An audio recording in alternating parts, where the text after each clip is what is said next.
बिस्मिल्लाहिर्रहमानिर्रहीम। अस्सलाम वालेकुम। मैं फैसल मसूद हूँ और आप SMK ग्राफिक्स यूट्यूब चैनल देख रहे हैं। व्यूवर्स, आज की फ़ोटोशॉप की वीडियो के अंदर हम किसी फ्रेम के अंदर किसी इमेज को लगाएंगे बिल्कुल इस तरह से। तो अगर आप ये सीखना चाहते हैं तो वीडियो को लास्ट तक देखिएगा ताकि आपको हर पॉइंट की बिल्कुल अच्छी तरह से समझ आ सके। तो टाइम वेस्ट किए बगैर जल्दी से वीडियो को स्टार्ट करते हैं और फ़ोटोशॉप पे चलते हैं। बिस्मिल्लाहिर्रहमानिर्रहीम। व्यूवर्स, आप जैसा कि यहाँ पे देख रहे हैं कि हमने फ़ोटोशॉप के अंदर ये फ्रेम वाला इमेज ओपन कर लिया है। इस फ्रेम के अंदर हम ये वाला पोर्ट्रेट इमेज लगाएंगे, ठीक है, और हम कोशिश करेंगे कि ये नेचुरल नज़र आए। तो हम फ़ोटोशॉप में आके क्या करते हैं, सबसे पहले अपने इस फ्रेम के अंदर देखते हैं कि हमारा इमेज किस जगह पे लगेगा। वहाँ पे सिलेक्शन करेंगे। सिलेक्शन करने के बाद उस पार्ट को हम ट्रांसपेरेंट कर लेंगे। तो मैं इसको जूम इन करता हूँ। ये इमेजेस मैंने freepik.com और Pexels से डाउनलोड किए हैं, तो इसका लिंक मैं आपको डिस्क्रिप्शन में डाल दूंगा, आप वहाँ से इसको डाउनलोड कर सकते हैं।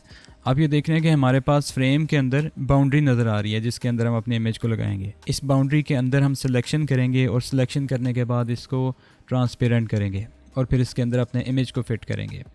तो सबसे पहले हम क्या करते हैं, इसको प्रिसाइज तरीके से सिलेक्ट करने के लिए हम या तो पेन टूल ले सकते हैं या हमारे पास यहाँ पे पॉलीगॉनल लासर टूल है। तो पॉलीगॉनल लासर टूल या पेन टूल पे आ जाएं और आप इसके कॉर्नर्स पे क्लिक करेंगे, ये बिल्कुल इस एज के ऊपर।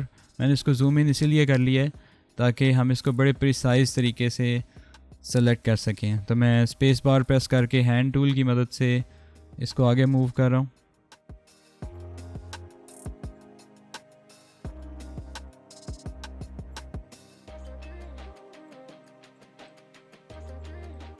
नीचे वाला कॉर्नर आ गया, हम यहाँ पे क्लिक करेंगे।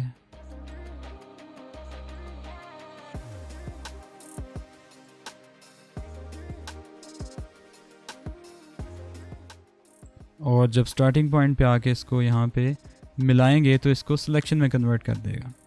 अब हम क्या करेंगे, अब हम इन पिक्सेल्स को जो सिलेक्ट हो चुके हैं इनको हम डिलीट कर देंगे, या डिलीट कर दें या मास्क कर दें, आपकी मर्ज़ी। अगर मास्क करना है तो आप इस सिलेक्शन को इन्वर्स करेंगे। पहले सिलेक्ट में जाके इन्वर्स और यहाँ से मास्क कर दें। जब मास्क करेंगे तो ये दरमियान वाले पिक्सेल्स आपके ट्रांसपेरेंट हो चुके हैं और यहाँ पे आप अपनी मर्ज़ी से कोई भी इमेज लगा सकते हैं।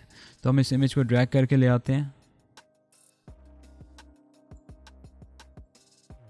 आप यहाँ पे देख रहे हैं कि इमेज काफ़ी बड़ा है, तो इसको हम रीसाइज़ करेंगे उसके मुताबिक ऑल्ट दबा के, ताकि इसका सेंटर वो चेंज ना करे और आप इसे अपनी मर्ज़ी से इस जगह पे रीसाइज़ करके प्लेस कर देंगे। अब आप देख रहे हैं कि इनका पर्सपेक्टिव थोड़ा सा डिफरेंट है। मैंने इसको यहाँ से ओके कर दिया। आपका जो फ्रेम का पर्सपेक्टिव है वो आपके इमेज के पर्सपेक्टिव से मैच नहीं कर रहा, तो इसको थोड़ा सा चेंज करना पड़ेगा। कंट्रोल टी करें, बाउंडिंग बॉक्स आ जाएगा। अब आपने कंट्रोल दबाना है, मूव टूल लेके कंट्रोल दबाना है और इसके कॉर्नर्स को पकड़ के ड्रैग करना है। तो देखें, इसका हर कॉर्नर अलग अलग तरीके से मूव करना शुरू कर देगा और इसका पर्सपेक्टिव चेंज होना शुरू हो जाएगा। ठीक है, आप इसका पर्सपेक्टिव चेंज करेंगे और इसको सेट करेंगे अपने फ्रेम के मुताबिक। ठीक है, इसका पर्सपेक्टिव आप अपनी मर्ज़ी से चेंज कर रहे हैं आप।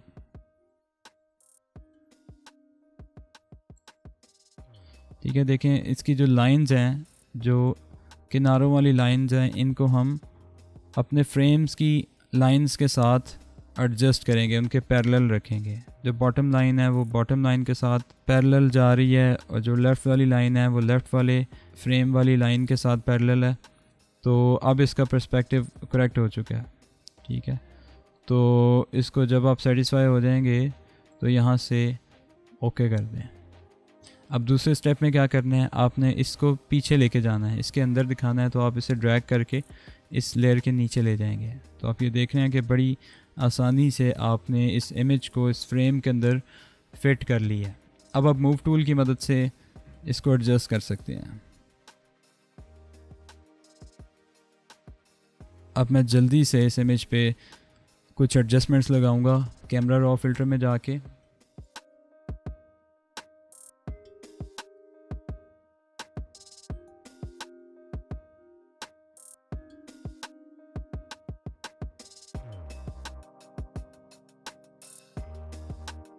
ठीक है, अब देख रहे हैं हमने कुछ एडजस्टमेंट्स लगाई हैं इसके अंदर।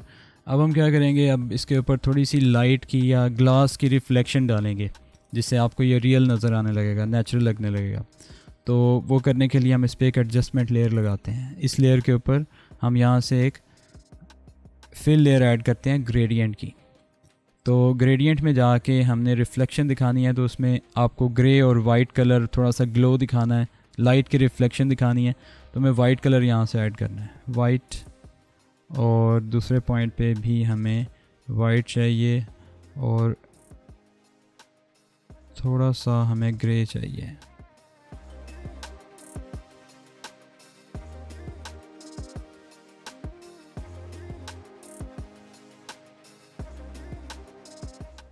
हम इसका एंगल चेंज करेंगे और इसका स्केल कम करेंगे।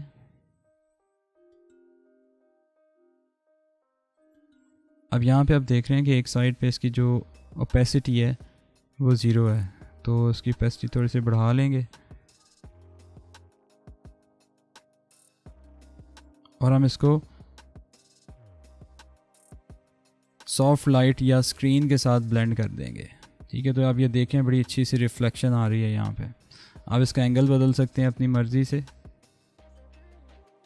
ठीक है, इसका स्केल कम ज़्यादा कर सकते हैं, आपकी मर्ज़ी है। थोड़ा सा स्केल बढ़ाता हूँ।